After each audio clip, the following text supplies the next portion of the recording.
Hola, ¿qué tal? Muy buenas noches, bienvenidos a Noticias 22. Qué bueno que nos acompañan en este viernes 9 de julio. Es un día en el que tenemos muy interesantes contenidos, algunas recomendaciones para el fin de semana. Tenemos nuestra sección de ciencia con Karen Rivera, que nos va a platicar acerca de la señal captada de ondas gravitacionales, algo nunca visto. Y también cerramos con broche de oro, como cada semana, con Juan Arturo Brennan, quien nos presenta en Mirando Músicas los grandes invitados. Esto en un ratito más. Y mientras saludo con gran gusto a mi compañero Rafael García Villegas. Rafa, ¿qué tal? Ya preparando el fin de semana. Y también a todos nuestros compañeros que están allá en cabina, en producción, encabezados por Sergio Camus. Un abrazo a todos ellos. Rafa, ¿qué tal? ¿Cómo estás? Muy contento de saludarte, mi querida Laura, a ti, a los amigos del auditorio. Hola, Laura Regis, en la traducción de lenguas de señas mexicana. Y como bien refieres, muy contento, ya preparando el fin de semana. Hay muchas cosas que celebrar, hay teatro, hay cine, tanto para quedarse en casa como para poder ir retomando esta nueva normalidad en los espacios presenciales y, como siempre, recordando, manteniendo todas las medidas sanitarias. La pandemia no ha terminado, pero la cultura vive en México y hay que celebrarla. Y a propósito de cultura y a propósito de artes escénicas, tenemos muy buenas noticias porque el Centro Cultural Helénico ya reveló la lista de ganadores de las convocatorias publicadas en el segundo trimestre de 2021. Acompáñenos a descubrir cuáles fueron las compañías y los proyectos seleccionados.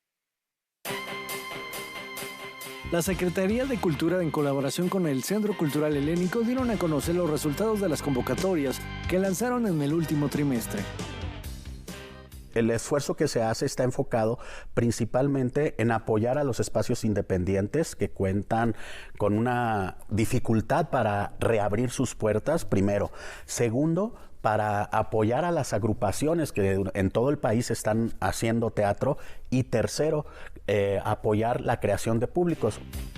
Fueron seleccionadas las compañías La Siembra Teatro, La Talacha Teatro y Regodet Cabaret en el segundo premio a la producción escénica de Veracruz. Tenemos también los resultados de la convocatoria del Festival Cuitolil, que es un festival que hacemos con San Luis Potosí, donde se seleccionaron a 10 compañías que participarán del tercer festival Cuitolil, donde estarán representadas compañías de teatro para niñas, niños, jóvenes audiencias de todo el país. En el circuito de teatro de Baja California fueron elegidas las compañías Colectivo de Teatro en Espiral, Teatro en Resistencia, La Tropa de Dédalo, Flores Teatro Danza y Teatro en el Incendio. Y tenemos un apoyo, un convenio de colaboración con Nuevo León. Con Nuevo León vamos a apoyar la Semana de la Dramaturgia, que se realiza muy regularmente ya en ese estado y que ahora con nosotros vamos a apoyar ahora sí que puesta en escena de lecturas dramatizadas de este festival muy importante para la dramaturgia nacional. Para el programa El Helénico en Los Pinos, fueron elegidas 18 propuestas para presentarse los fines de semana del 18 de julio al 28 de noviembre en el Complejo Cultural Los Pinos. Ahí, como los grupos tienen que llegar y presentarse un fin de semana, está más equilibrado en mitades la participación de los grupos que vienen de todo el país con los grupos que son de aquí mismo, de la Ciudad de México. Y por último, con el propósito de crear un modelo de exhibición en todo el país y contribuir a la descentralización, se lanzó la convocatoria Circuito Nacional de Artes Escénicas en Espacios Independientes, en las que se eligieron 140 compañías. Se va a beneficiar a 140 grupos que se presentarán en por lo menos 90 espacios escénicos independientes de todo el país. Darán en un periodo de octubre a diciembre una cantidad mayor o exacta de 1,400 funciones, lo que estimamos provocará, además de la derrama económica importante, una vinculación más fuerte de todos los grupos con sus públicos. Estamos hablando de 8 circuitos de todo el país, cada circuito con 4 escenarios estados y los grupos circularán entre sus 4 estados. 16 de esos grupos vendrán a la Ciudad de México a celebrar con nosotros en noviembre el primer festival Los Independientes a Chapultepec. Los resultados de las convocatorias se encuentran disponibles en el portal del Centro Cultural Helénico. Noticias 22, Óscar Cortés. Debido a la conmemoración de 114 años del natalicio de Frida Kahlo, 67 años de su partida también, se recuerda a esta artista mexicana a través de su obra, pero de una manera muy especial. Es una experiencia digital que se exhibe en el Frontón México. Vamos a ver un poquito más.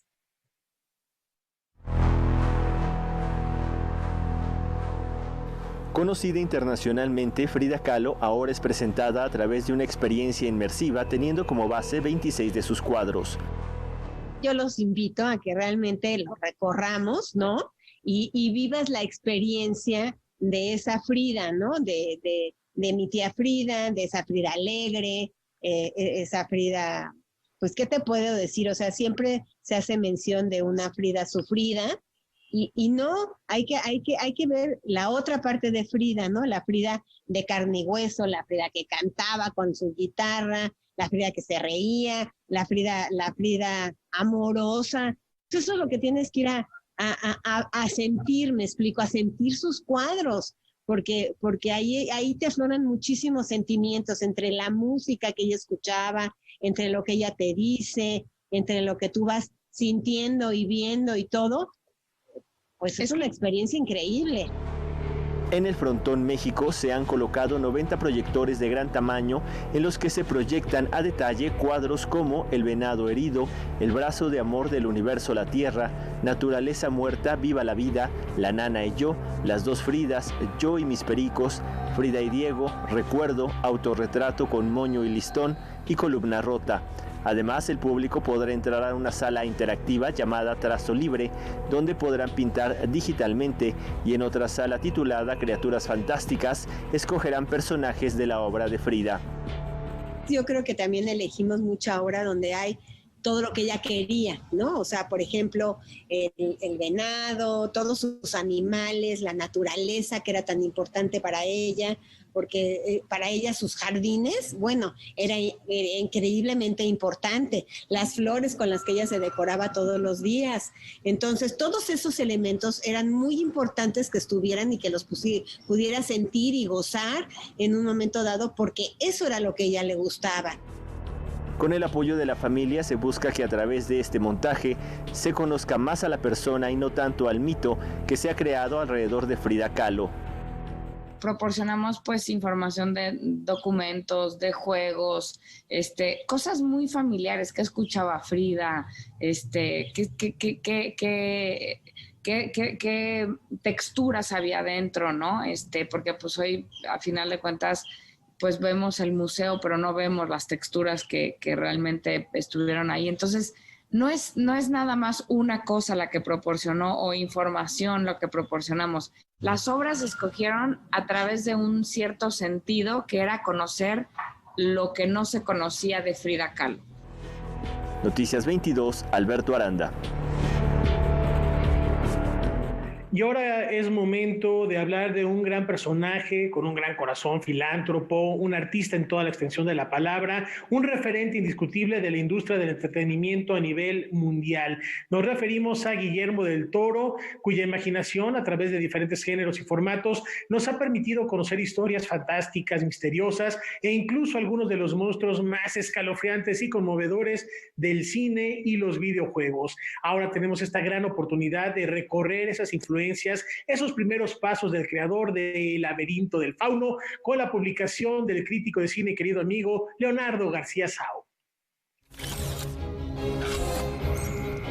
A partir de una serie de conferencias que ofrecieron Guillermo del Toro y Leonardo García Sao durante el Festival de Cine de Guadalajara 2018, surgió la idea de publicar un libro, dada la química entre el cineasta y el crítico.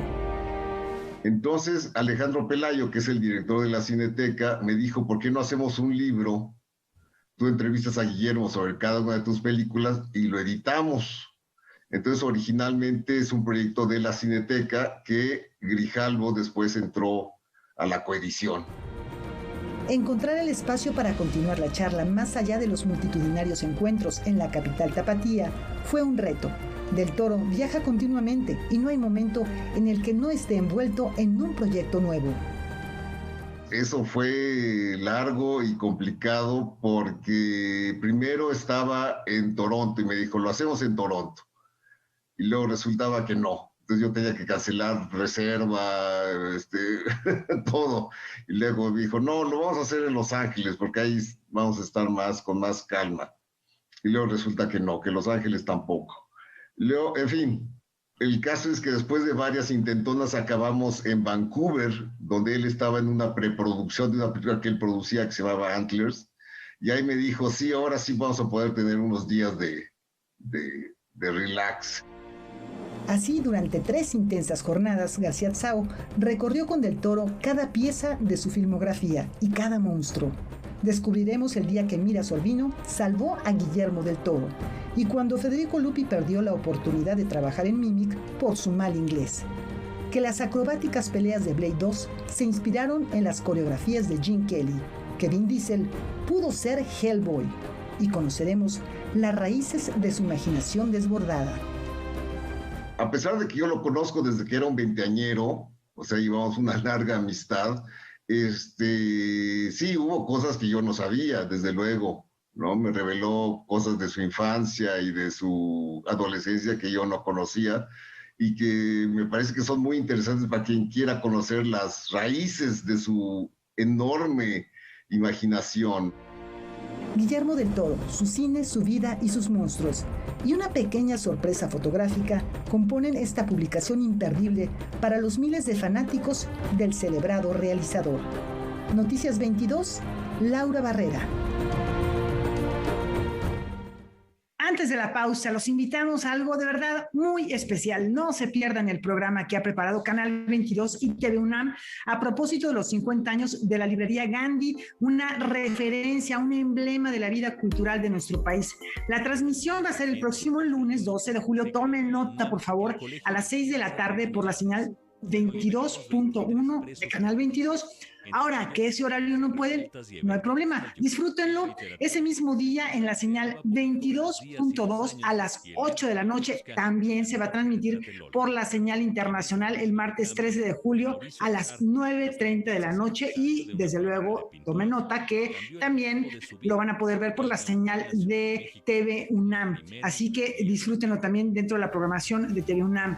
Con esta información y de verdad con la recomendación de no perderse esta emisión, nos vamos a una muy breve pausa.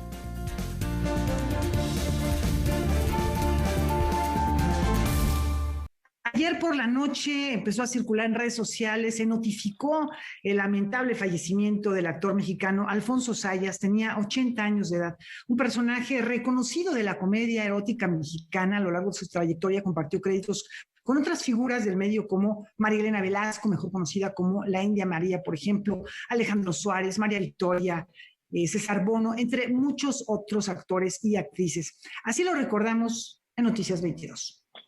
Vente, vamos a bailar.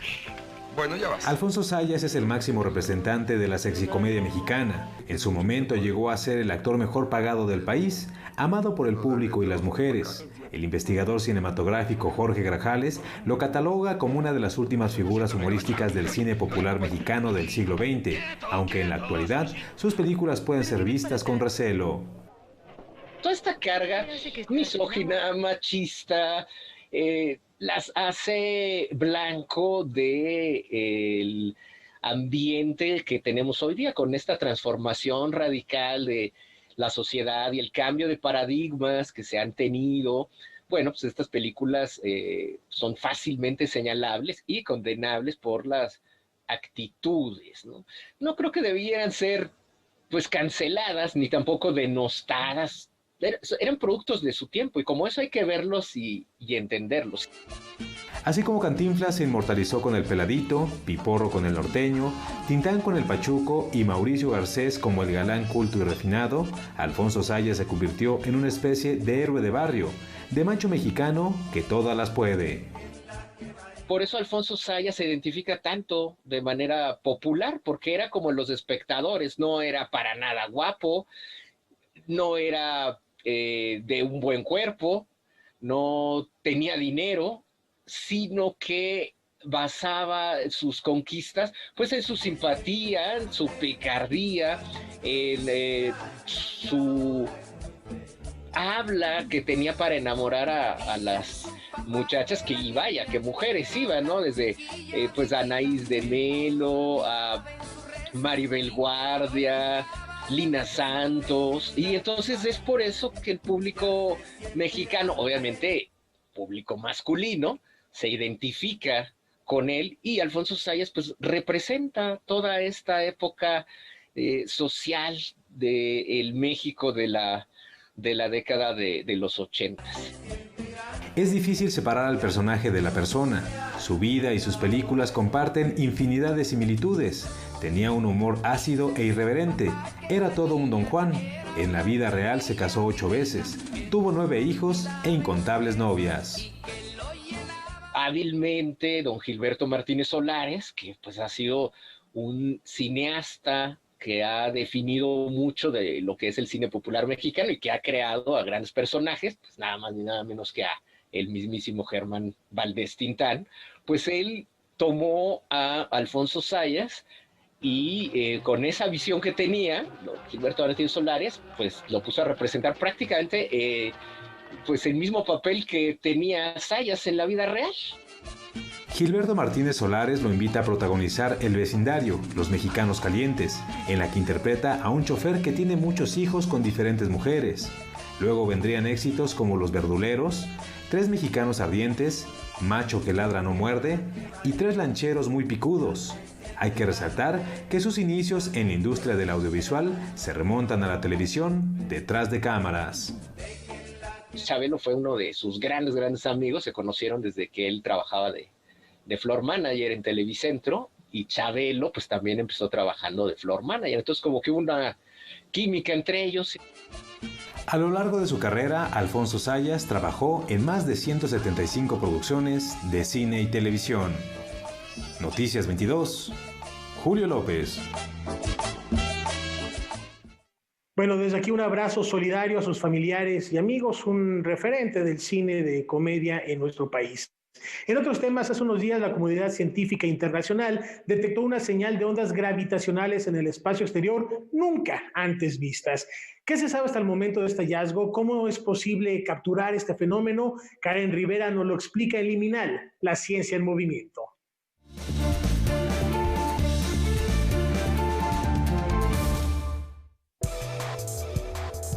¿Qué tal? Qué gusto saludarlos en Liminal, la ciencia en movimiento. La astronomía vive una época importante en relación a la observación con precisión del universo. Gracias a instrumentos de alta resolución se han podido obtener imágenes que antes solo eran posibles desde las matemáticas. Tal es el caso de la señal de ondas gravitacionales captadas, nunca antes vista, que se generaron a partir del choque entre agujeros negros y estrellas de neutrones. Sobre el tema nos habla la doctora María del Carmen Escamilla, investigadora del Instituto de Ciencias Nucleares de la UNAM. Los observatorios de ondas gravitacionales LIGO en Estados Unidos y Virgo en Europa lograron observar por primera vez ondulaciones en el espacio-tiempo procedentes de 2 choques de 2 estrellas de neutrones y 2 agujeros negros generados a una distancia superior a los 900 millones de años luz de la Tierra. Estamos hablando de objetos que tienen inclusive hasta 9 veces más la masa del Sol y choca con otro objeto que tiene el doble de la masa del Sol. Y entonces, en ese momento en que se lleva a cabo el choque, se produce esta onda gravitacional que viene viajando por miles de millones de años por el espacio-tiempo hasta que la recibimos. Para que nos demos dando cuenta, ¿no?, de lo que estamos observando, imagínense que cuando una estrella llega al final de su vida, es posible que ésta se vaya derrumbando como si fuera sobre sí misma, como si fuera un descomunal edificio, ¿no?, hasta formar como si fuera una esfera, cuyo diámetro es mucho menor que el de una ciudad. Imagínense si equiparamos, ¿no?, el diámetro de esta ciudad con la Ciudad de México, ¿no? Y entonces en su interior toda esta materia que está tan comprimida después de este derrumbe, ustedes toman una pizca de esa materia y sería nada más la representación de la fusión de esta estrella de neutrones de las que estamos detectando, ¿no?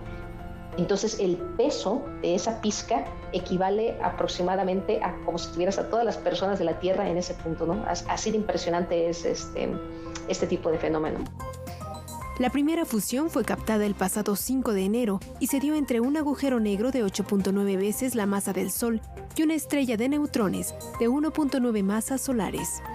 El segundo cataclismo se detectó 10 días después y se generó entre un agujero negro de 5.7 veces la masa del Sol y una estrella de neutrones de 1.5 masas solares. Cuando un agujero negro es mucho mayor que la estrella, se la traga sin descomponerla antes. Ese fue el caso de lo que se observó gracias a estos instrumentos astronómicos y a la resolución de las ecuaciones de la relatividad general de Albert Einstein. Lo que estamos haciendo es entendiendo la naturaleza de la correspondencia que hay entre la geometría y el contenido. Quiere decir que si conocemos la geometría de nuestro universo, podemos saber de qué está hecho y viceversa. Si sabemos de qué está hecho, podemos saber qué forma tiene. Entonces, esa es la importancia de esta teoría de la relatividad general. Todo este fenómeno en particular lo que nos va a proporcionar es que si entendemos lo que ocurre en su interior, estaríamos realizando uno de los mayores descubrimientos de la historia de la física, aparte de seguir comprobando que la relatividad general de Einstein es totalmente correcta.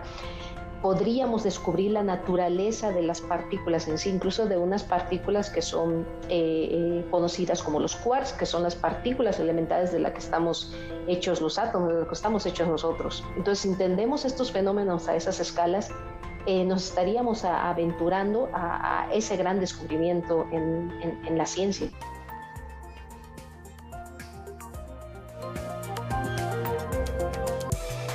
La primera vez que se detectaron ondas gravitacionales fue en 2015, cuando se generó un choque entre dos agujeros negros a 1.300 millones de años luz de distancia. Este tipo de hallazgos se suman a una serie de observaciones astrofísicas que buscan complementar teorías como la relatividad general de Albert Einstein o resolver incógnitas como la naturaleza de la luz o la edad del universo. Hasta aquí la información. Hasta la próxima. Bueno, pues sorpresas que nos da la ciencia y la observación de nuestro entorno, de nuestro universo. Hablando también de estos temas científicos, 8 estudiantes de la Universidad Nacional Autónoma de México ganaron el concurso Beamline for Schools 2021 del Consejo Europeo para la Investigación Nuclear. Ahora, este equipo de investigación, de investigadores jóvenes, de científicos jóvenes, van a viajar hasta Alemania para probar el experimento con el que compitieron. Seguramente les va a ir muy bien. Karen Rivera nos tiene la información. Alumnos de la Escuela Nacional Preparatoria 2 Erasmo Castellanos de la UNAM fueron ganadores del concurso Beamline for Schools 2021 que organiza el Consejo Europeo para la Investigación Nuclear. El proyecto por el que fueron reconocidos se centra en la radiación de tipo electromagnética Cherenkov, con la que buscan detectar partículas a través de un sincrotrón. Bueno, las bases del concurso era proponer un experimento que se pudiera llevar a cabo en un sincrotrón, porque vamos a disparar un haz de positrones o electrones. Nuestra propuesta fue la creación de un detector Cherenkov, también basado en un detector de Hooke, y vamos a usar medios intercambiables que sería el agua y la glicerina. Y posteriormente vamos a comparar pues los resultados que obtengamos de estos materiales. El sincrotrón nos ofrece dos tipos de partículas, electrones y positrones, y entonces nuestro detector lo que va a hacer es que se le van a incidir estas partículas. Primero vamos a utilizar un medio que va a ser agua, se van a tomar las mediciones necesarias y posteriormente, como comentó Daniela, es de medio intercambiable, entonces vamos a sustituir el agua por glicerina y vamos a repetir el procedimiento de incidir las partículas sobre este medio. Son 8 estudiantes los que integran el equipo mexicano ganador y los que fueron seleccionados de un total de 289 equipos participantes de 59 países. Su proyecto se inspiró en el Observatorio de Rayos Gamma Hooke, ubicado en Sierra Negra, Puebla, que utiliza cilindros de gran formato con agua para detectar partículas cósmicas. A diferencia de Hawk, su detector es mucho más pequeño. Utiliza el efecto de radiación Cherenkov, que se refiere a la luz emitida por un medio transparente cuando partículas cargadas lo cruzan a una velocidad mayor. Así, buscarán detectar partículas con agua o glicerina. Para probar su experimento y como premio a su participación, los alumnos viajarán al Centro de Investigación DESI, Laboratorio de Física de Partículas en Hamburgo, Alemania. Realmente es un orgullo poder representar a nuestro país y a nuestra universidad. Siento que va a ser una experiencia única y esperamos pues obtener lo mayor posible de aprendizajes de ellos y también pues alentar a los jóvenes y difundir más la ciencia de que pues es posible que ellos también puedan hacer grandes cosas como nosotros que pues ganamos este concurso, que no es algo pues no sencillo. Beamline for Schools es una competencia global de física en la que participan estudiantes de preparatoria con investigaciones y propuestas que podrían implicar avances en esta rama del conocimiento. El viaje de los alumnos mexicanos está programado para septiembre. Noticias 22, Karen Rivera.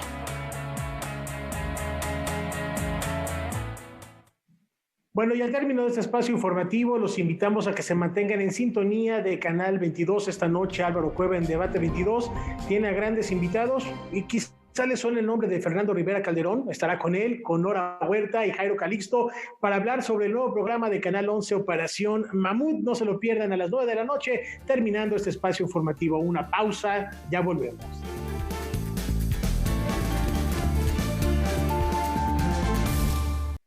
¿Qué pasaría si en un percance vehicular conociéramos a nuestro archienemigo y algunos días después, por azares de la vida, termináramos viviendo en el mismo barrio? Parece improbable, ¿no?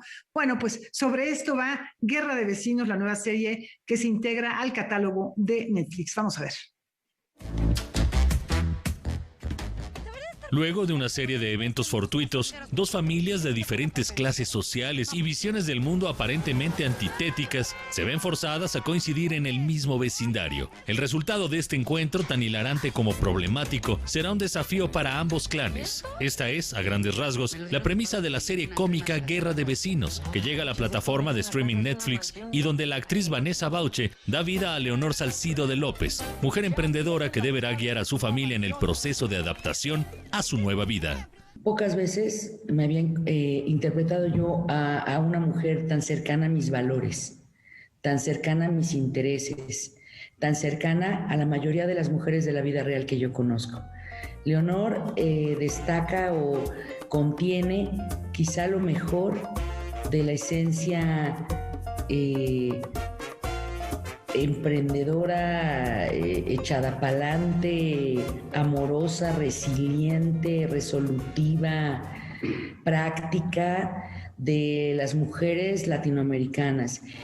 ¿Tú en qué casa trabajas o qué? Ay, qué bueno que eres chistosa, porque vamos a ser vecinas.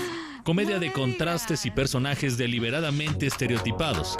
Guerra de Vecinos busca desmontar los prejuicios, defectos y vicios sociales que en ocasiones nos negamos a reconocer. Ahora sí te voy a sacar todo el botox, párate. Ay, mira, tú y tu hermano. Obviamente partimos de estereotipos exacerbados, por supuesto, de prejuicios clasistas, racistas, discriminatorios, obviamente, porque son justo los vicios y las dinámicas violentas reales de nuestra sociedad. Los prejuicios son la raíz de las guerras, de las divisiones, de la violencia. Juzgamos a priori, incluso ha pasado con la misma serie. La gente veía el tráiler y luego estaban ya adivinando de qué se trataba, ni siquiera la habían visto. La gente ya no sabe ni qué es farsa, no saben qué es sátira, no saben qué es comedia del absurdo.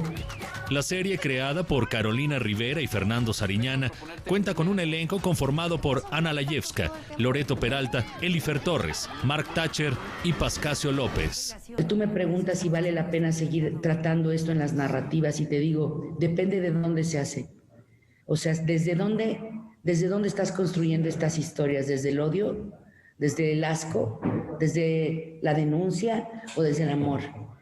Por eso tiene muchos años que me fui hacia la comedia, porque encontré ahí valores mucho más suaves para armonizar estos temas que desde la indignación que generan el drama, el documental, ¿me entiendes? Con el ánimo de abrir la conversación en torno a los temas que aborda la serie, Vanessa Bauche estará realizando distintas dinámicas transmedia a través de sus redes sociales.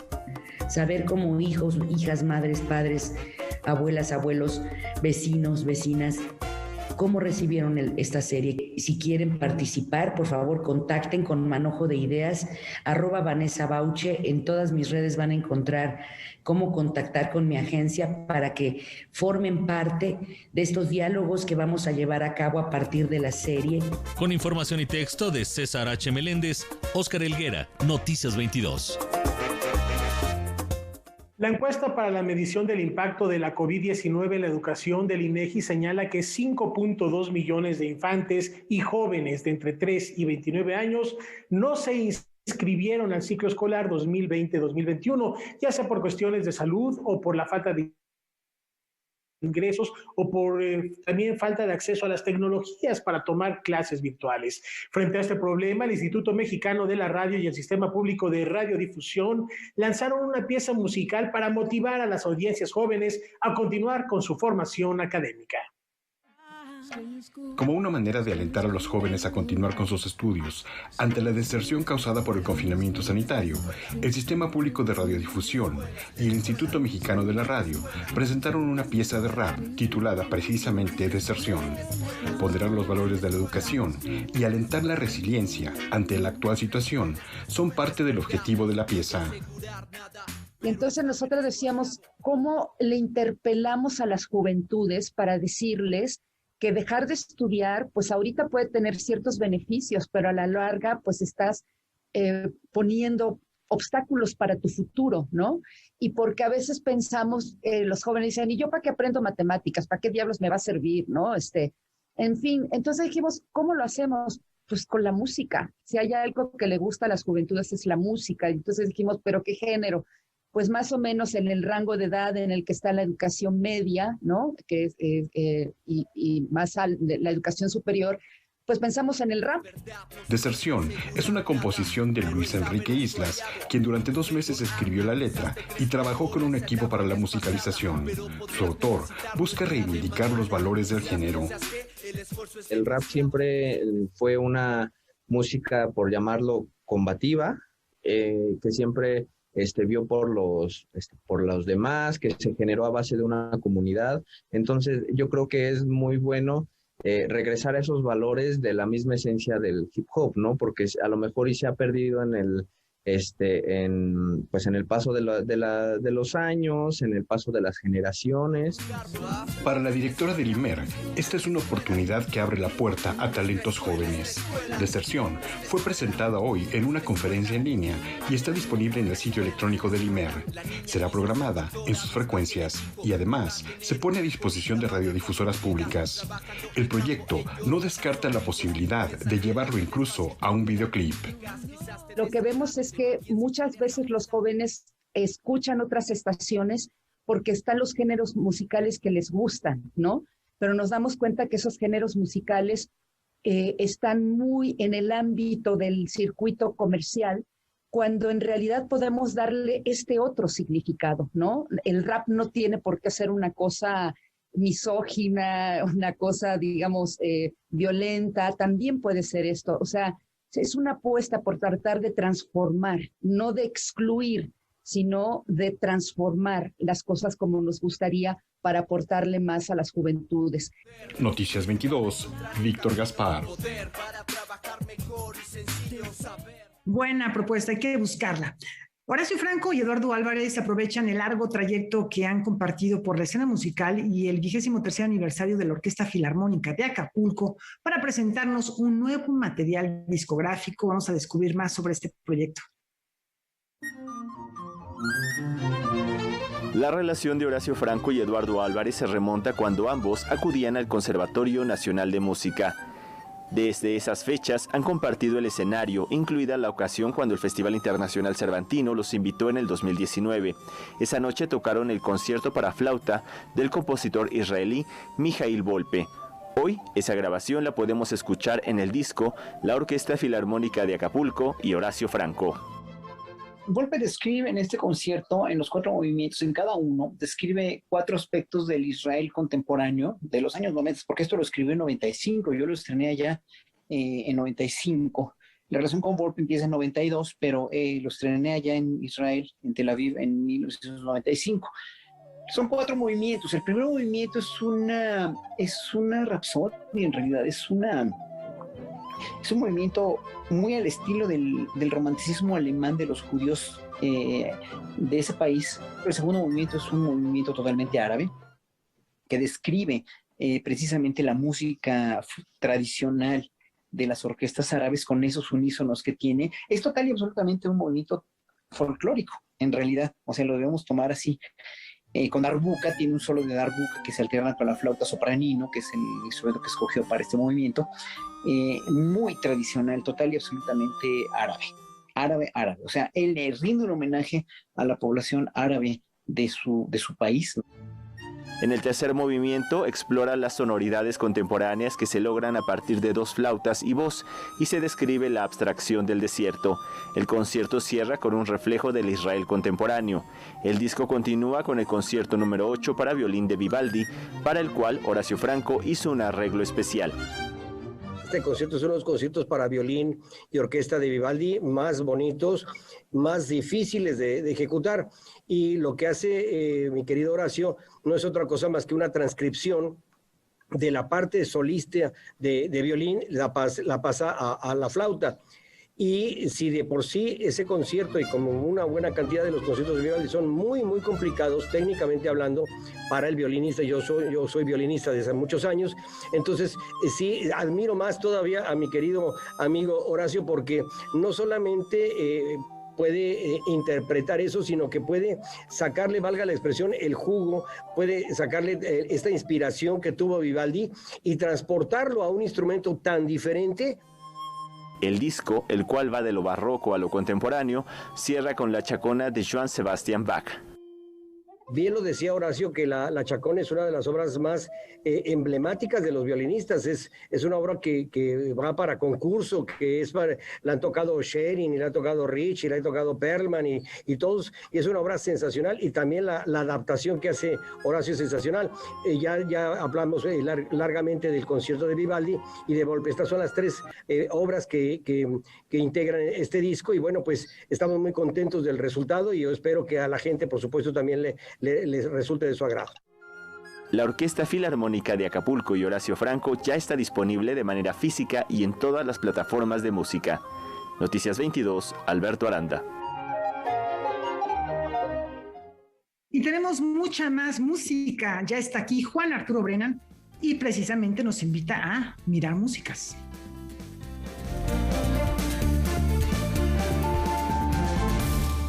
Me quito el sombrero para presentar un Mirando Músicas con un carácter imperial y una propuesta que tiende puentes musicales entre Austria y México. Con ustedes, Juan Arturo Brennan.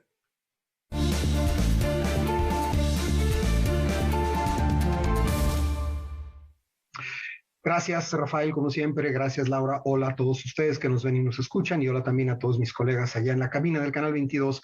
El tema de hoy sí hay Mirando Músicas, es muy sencillo, aparentemente es una obra musical, y puesto que se trata de una obra musical, tengo a 2 musicólogos expertos para hablar de ella. Son, cada uno de ellos, otras cosas, pero hoy vienen aquí como musicólogos. Yael Vitrán, musicóloga. Bienvenida, querida Yael, qué bueno tenerte aquí. Muchas gracias por la invitación, encantada de estar en este programa. Y en la otra esquina, Israel Cruz Olalde, musicólogo. Israel, bienvenido, gracias por volver a venir a discutir el tema. ¿Qué tal, Juan Arturo? Muchas gracias por la invitación y estamos atentos. Lo dije al principio, se trata de comentarles a ustedes de una obra musical. Yael, ¿qué es esta obra musical? Esta obra musical es una sinfonía compuesta por un compositor austriaco que se llama Leopold Langwara en el año 1866. Bien. Israel, ¿qué tiene de particular? ¿Por qué nos interesa a nosotros una sinfonía de un austriaco que compuso en 1866, una sinfonía austriaca? Nos interesa porque precisamente es una obra compuesta por un austriaco, pero para el emperador de ese momento de México, Maximiliano de Habsburgo, lo cual ahora está dedicada a Maximiliano. Y lo interesante es de que desde que llegó la obra de 1867 a México hasta este año, digamos, la podemos reconocer y próximamente escuchar. Así sea. Yael, tengo la impresión de que no solamente la dedicó a Maximiliano, sino que la dedicó con una palabrería prosopopéyica muy interesante, ¿cierto? Así es. ¿La tienes por ahí? Sí, por supuesto. Casualmente. ¿Qué dice la dedicatoria de la Sinfonía de Leopold Lángvara para Maximiliano? Bueno, finalmente era una, ¿sabes qué? No, perdón. Pero dice básicamente, al menos la portada, por cierto, vamos a ver por ahí la portada de la sinfonía en algún momento, decía básicamente dedicada a su majestad Maximiliano, Kaiser de México, etcétera, con la más profunda reverencia. Eso dice la portada, pero entiendo que había un texto bastante más complejo, ¿sí? Y ya localicé. A ver, venga.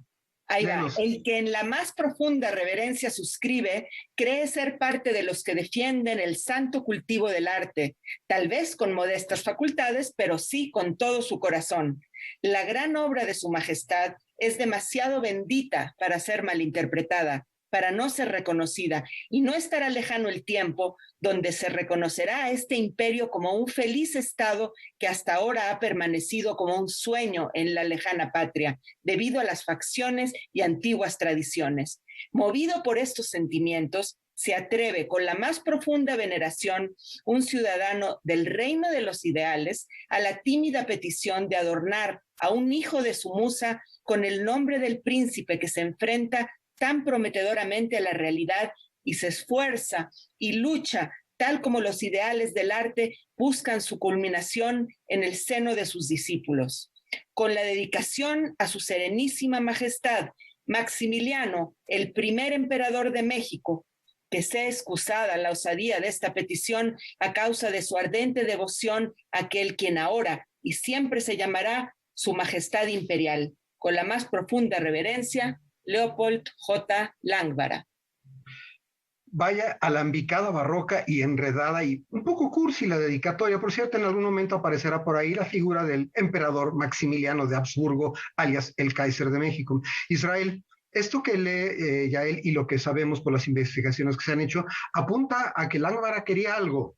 No era de gratis la dedicatoria, ¿cierto? Claro, es casi un hecho, una hipótesis bien fundamentada, el hecho de que Leopold Lángvara quería venir a México a ser el músico de la corte, el gran compositor de la corte. Una dedicatoria en el siglo XIX era más allá de como hoy en día puede ser una dedicatoria, era siempre un anzuelo para, si recibía en este caso el emperador la sinfonía, quizá ya estaba comprometido a contratar a Lángvara. Esto, para que ustedes tengan un poco las fechas presentes, la sinfonía data de 1866 y a Lángvara no se le hizo su petición a través de la dedicatoria porque al año siguiente, allá en el Cerro de las Campanas, cerquita de Querétaro, Maximiliano, Miramón y Mejía fueron fusilados. Adiós emperador, adiós imperio, adiós Maximiliano y adiós sinfonía. ¿Qué pasó, Yael, muy brevemente, con el manuscrito de esa sinfonía? La sinfonía arribó, según sabemos, a México a principios de 1867, cuando, como bien dices, ya estaba acorralado el emperador y sus seguidores en Querétaro. La sinfonía acabó siendo depositada en las manos de la Sociedad Filarmónica Mexicana, quienes guardaban toda la música del imperio y quienes crearon el primer conservatorio, entonces el Conservatorio Imperial, que después se convirtió en el Conservatorio Nacional de Música y milagrosamente se conservó la sinfonía en su acervo. Perfecto. Israel, ¿quién la encontró, quién la rescató y quién ha permitido que estemos hablando nosotros de ello? Mira, ya hay una primera noticia en la década de los 40 por Jesús C. Romero de que existe esta sinfonía, pero es en la década de los 90 del siglo pasado que entre pesquisas e intromisiones, digamos, al fondo reservado del conservatorio, Karl Bellinghausen la encuentra y a partir de ahí trae la idea de hacer una edición y un trabajo, sobre todo de la historia de la música en la época del Segundo Imperio en México. Perfecto. Por cierto, por ahí se va a subir prontito una foto a nuestra pantalla, la única foto aparentemente certificada de Leopold Lángvara. Lo van a ver en la fila de atrás, el segundo de izquierda a derecha atrás, lentes, piochita. Eso es lo único que sabemos visualmente de Lángvara. Yael, ¿qué tipo de sinfonía es brevemente? Bueno, es una sinfonía en 4 movimientos, una gran sinfonía romántica o ya prácticamente post-romántica, muy, digamos, ampulosa, muy dramática, con toda la estirpe del sinfonismo austriaco que conocemos en compositores como Haydn, como Mozart, como Beethoven. Bien. Israel, supongo que no debe ser muy difícil que una orquesta retome la idea, bueno, tome la idea de interpretarla, porque según he visto en las páginas de la partitura, por cierto, además de la portada, tenemos una página de la partitura que muy pronto verán ustedes en pantalla. Es una orquestación totalmente típica del 19, no sería difícil que cualquier orquesta nuestra la tocara, ¿cierto? Totalmente. Cualquier orquesta profesional puede tocar esta partitura.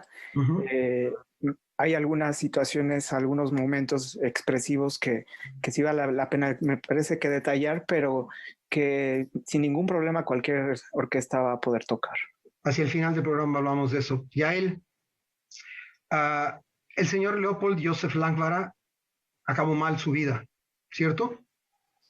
Acabó trágicamente, podríamos decir que igual que el emperador Maximiliano, solo que él decidió acabar con su propia vida. Nació en el año 1831 y en el año de 1899 se tiró un tiro en la cabeza y acabó con su vida.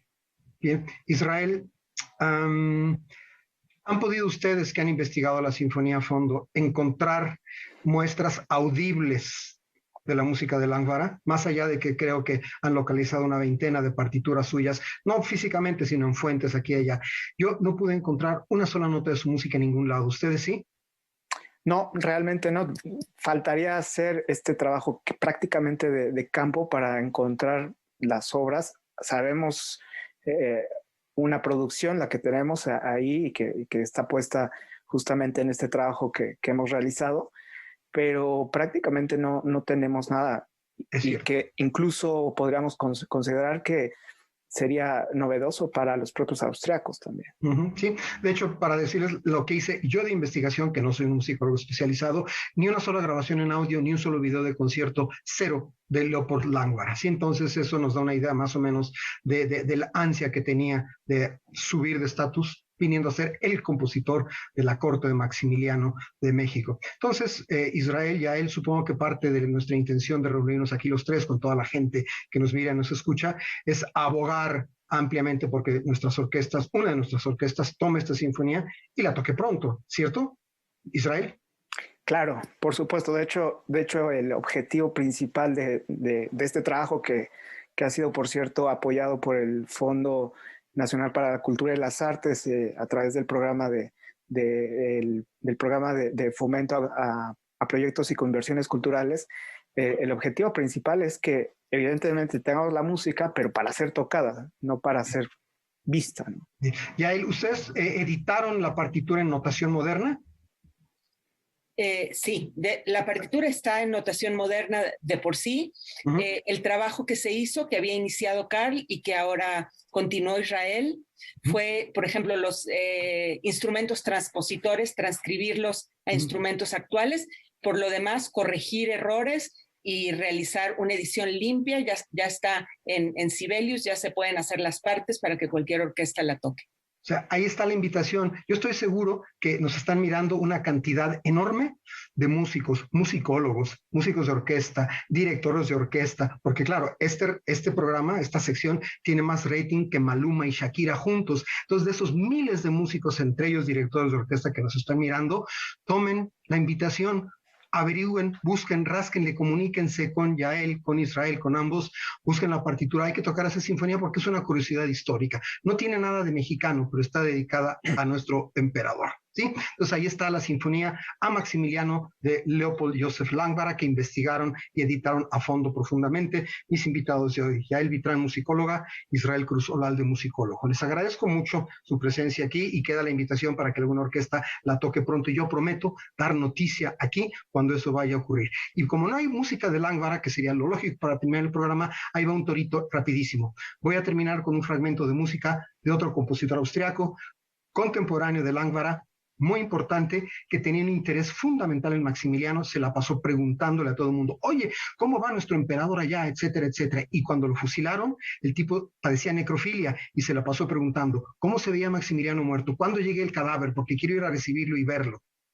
¿Qué compositor era ese? Franz Liszt. ¿No? Bruckner. Austriaco.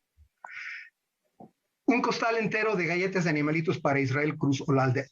Anton Bruckner pudo haber sido un compositor que pudo haber compuesto algo para su admirado Maximiliano. No lo hizo, pero del año que murió Maximiliano data su misa en fa menor. Nos vamos a despedir después de agradecerles de nuevo. Gracias, Yael, gracias, Israel, con un fragmento de la misa en fa menor que data de 1867 de Anton Bruckner, dirigida por Sergiu Celibidache. Gracias, Israel, gracias, Yael. Gracias a todos. Nos vemos el próximo viernes. Bruckner. Yes.